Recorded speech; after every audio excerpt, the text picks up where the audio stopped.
అందరికీ నమస్కారమండి. Welcome back to my channel. Telangana రాష్ట్ర వ్యాప్తంగా ఉన్న రైతు భరోసా పథకం సంబంధించి గాను మనకి రైతు సోదరులందరూ ఎదురు చూస్తున్నారు. అయితే ప్రస్తుతం దీనికి సంబంధించి గాను జనవరి 26వ తేదీన ప్రారంభమైన ఈ యొక్క మొదటి విడత కింద రైతు భరోసా పథకం అనేది చాలా మందికి జమ కావట్లేదని చెప్పేసి అయితే అంటున్నారు. ప్రస్తుతం జమ అవుతున్న వారికి ఎన్ని ఎకరాల వరకు జమ చేస్తున్నారు? సో, మనకి ఎన్ని ఎకరాల వరకు కూడా మనకి జమ చేసే అవకాశం ఉంది అన్న దానిపై ఈ వీడియోలో పూర్తి సమాచారం అంతా కూడా తెలుసుకుందామండి. అలాగే జమ కాని వారి పరిస్థితి ఏంటి? సో, వాళ్ళకి ఎప్పుడు జమ చేస్తారు? విడతల వారీగా జమ చేస్తూ అంటున్నారు కదా! ఇలా ప్రతి డౌట్స్ కూడా ఈ వీడియోలో పూర్తిగా మొత్తంగా తెలుసుకుందామండి. సో, మీరు చేయవలసిందల్లా వీడియోని చివరి వరకు పూర్తిగా ఎక్కడ కూడా స్కిప్ చేయకుండా చూడడమే. అంతకంటే ముందు చాలామంది వీడియోనైతే చూస్తున్నారు గానీ సబ్స్క్రైబ్ చేసుకోవడం లేదు. సో, మీరు గనక సబ్స్క్రైబ్ చేసుకుంటే నేను పెట్టే ప్రతి చిన్న లేటెస్ట్ అప్డేట్ కూడా మీరు ఎప్పటికప్పుడు మిస్ కాకుండా తెలుసుకోగలుగుతారండి.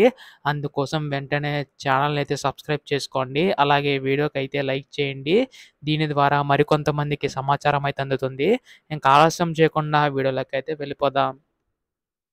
సో, ప్రస్తుతం రైతు భరోసా పథకం సంబంధించి కీలక అప్డేట్ అయితే వచ్చిందండి. సో, మీరిక్కడ చూస్తున్నారు గదా!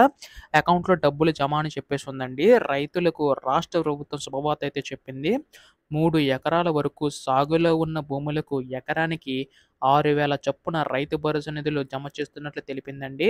జనవరి 26వ తేదీన ఈ పథకం నుండి కేంద్ర ప్రభుత్వం నిధులనేవి జమను ప్రారంభించింది. ఫిబ్రవరి 5న 17.3 లక్షల మందికి, ఫిబ్రవరి 10న మనకి 8.60 లక్షల మంది విడతల వారీగా నిధులను జమ చేసుకుంటూ రావడం అయితే జరిగిందనమాట. సో, ప్రస్తుతం మనకి ఇక్కడ చూసుకున్నట్లయితే 3 ఎకరాల వరకు సాగులోని భూములకైతే రూ. 6,000 చొప్పున జమ చేసుకుంటూ వస్తుందనమాట. అయితే ప్రస్తుతం మనకి ఫిబ్రవరి 5వ తేదీన చూసుకున్నట్లయితే 15 లక్షల మందికి, మొన్న ఫిబ్రవరి 10వ తారీఖున చూసుకున్నట్లయితే 8.65 లక్షల మందికైతే మనకి ఈ యొక్క రైతు భరోసా పథకం నిధులనేవైతే జమ చేసిందనమాట. సో, చాలా మందికి జమ కావట్లేదని చెప్పేసి అయితే అంటున్నారు. సో, విడతల వారీగా జమ చేసుకుంటూ వస్తుందండి. ఒకేసారి కాకుండా.